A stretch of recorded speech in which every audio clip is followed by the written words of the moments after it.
Howdy, and welcome to LeeReads, where I talk about the books I've been reading and enjoying lately. Today I am here with my mid-year freakout tag. It's one of the tags that I enjoy doing annually, although I don't necessarily have answers to all of the questions. I do have answers to most of them. My goal with my answers was not to repeat books, but I might repeat some authors.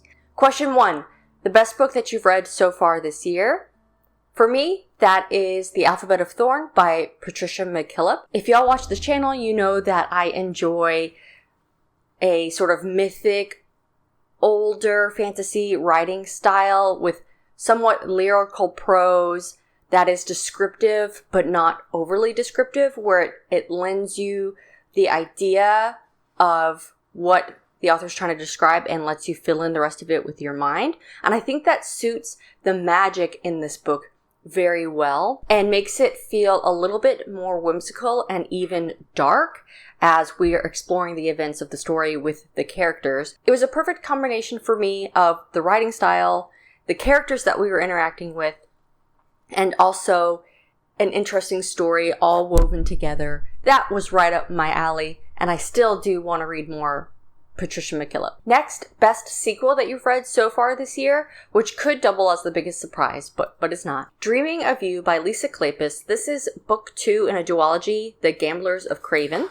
This historical romance follows the initial meeting and resulting relationship between two common-born figures. One grew up in the streets and the gutter, crawled his way out of extreme poverty to become a very successful businessman who runs this kind of gambling social club for the elite of society. The other is a woman who has had great success with her first published work. She centers her story among the less fortunate in society.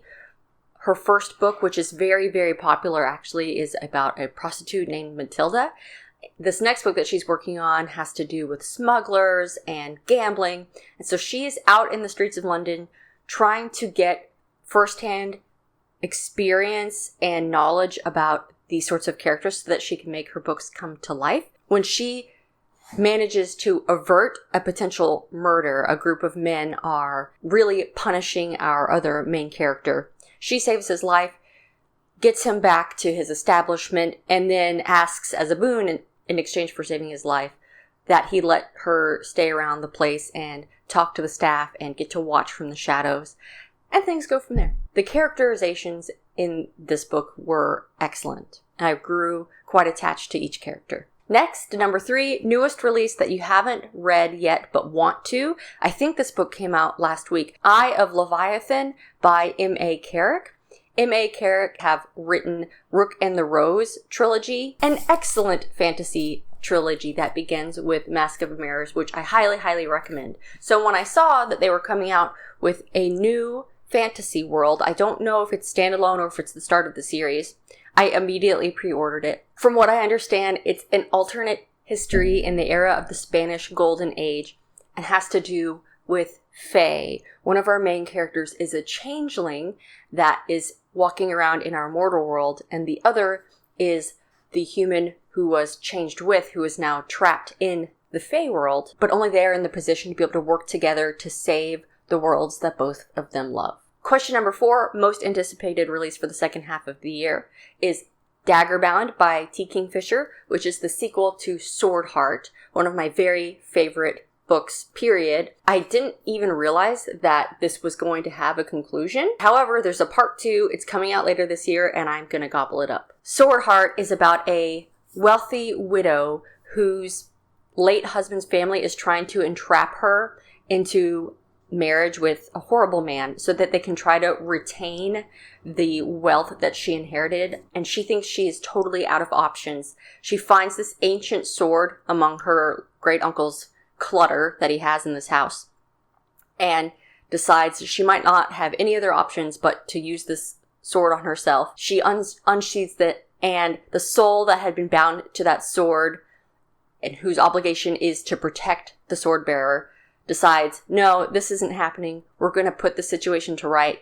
And they start working together to come to a legal resolution for this inheritance trouble, which sends them on their own adventure, and I look forward to seeing how that concludes. T. Kingfisher has such a great sense of humor. There's a little bit of romance. There's darkness in her world building. It's just a perfect combination for me. The next question is, what is your biggest disappointment? And I don't actually have one for this year. So far this year, I haven't read a ton. And when I have been picking up books, it's been books that I really expect to enjoy. So I don't actually have a large disappointment, which is great. The next question, the biggest surprise, is The Everlasting by Alex E. Harrow. I was pretty confident I was going to love this book.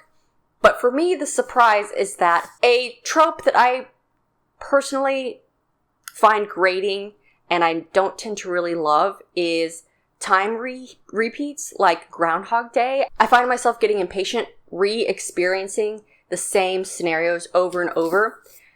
But what was surprising is, yes, there is a time loop component to this story. However, each iteration is different enough and giving you new information that it kept me very much engaged. I don't really want to say more than that because of spoilers, but I had heard great things about this book, that it was kind of heartbreaking and lovely, and that's all true, but it's also quite dark in some aspects. Honestly, this would be a 5 stars for me if the time loops weren't as prevalent as they are. So it's a surprise that I really, really enjoyed it despite that. And I'm going to talk about it more at my next reading wrap-up. Next question, favorite new author. I don't have any of her books on my shelf yet.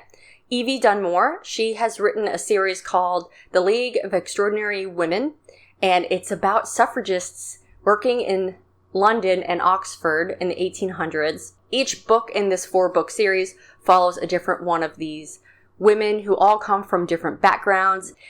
Each of them brings in their own concerns and passions, and then it is a historical romance series, so the love interest for each particular book is also bringing in a sympathetic and yet a potentially opposing set of views or a different layer to the conversation, not only about the suffragist movement, but what about how the current coverture laws are used to manipulate and potentially exploit married women of all classes. So even people in the highest classes of society are still impacted by these restrictions.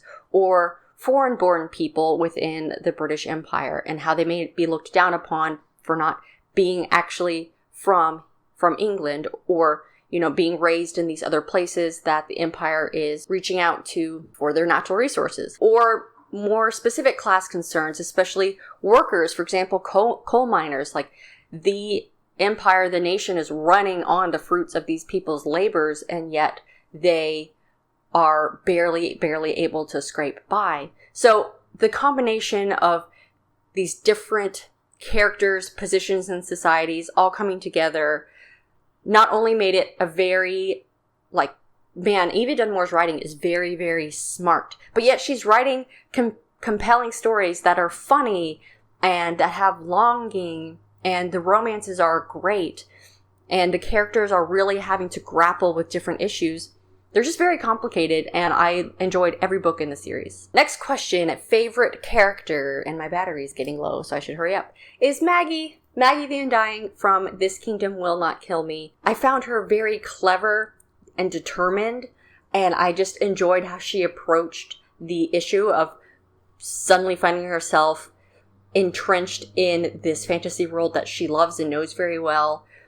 And she could just try to skate by and survive until she figures out how to get home. But instead, she really wants to help the people of the city and put herself at risk to try to make things better. A book that made me cry, Heart's Blood by Juliet Merlier. This is one of her backlist books. It is a Beauty and the Beast retelling. When her father passed away, her situation at home became very bad. Her guardian that was supposed to be caring for her was not doing that, and it was somewhat abusive, so she flees. She finds herself in this village where there's like a haunted manor. The lord of the land has a horrible reputation, and but they are looking for someone to organize their library. She is desperate for a job, and against the advice of all the villagers below, she makes her way up to this somewhat creepy manor, gets this position, and then starts to realize that there's something wrong here that could be set right, and starts working with the people who live there, the Lord of the Manor, etc., to try to start to set things right. So I thought it was a very novel Beauty and the Beast retelling, and it really pulled at my heartstrings. And so that's why I cried. A book that made me happy, Agnes Albert's mythical Cat Shelter, fits this bill, especially because of her description of the various cats. I just found that aspect very, very charming. Most beautiful book I've bought so far this year or received, I'm going to say The Unicorn Hunters. I think that this artwork here is just beautiful, and it would be a beautiful like wallpaper to have, or a print to post up on a wall with the unicorn, the garden, and the woman standing here. So I just think this is gorgeous cover art. Finally, what books do you need to read before the end of the year? I have a couple on my TBR. Well, I have a lot on my TBR, but the few that I really do want to pick up before the end of the year is Tapestry of Fate by Shannon Chakraborty, which is a sequel to The Adventures of Amina Al-Sarafi, and The Exquisite Torment of Loving Your Enemy, which is a sequel to The Irresistible Urge to Fall for Your Enemy. Both of these came out fairly recently, and they are towards the top of my pile to read soon. Thank you so much for watching. I hope you enjoyed this video, and as always, don't forget to support your local library. Thanks. Bye.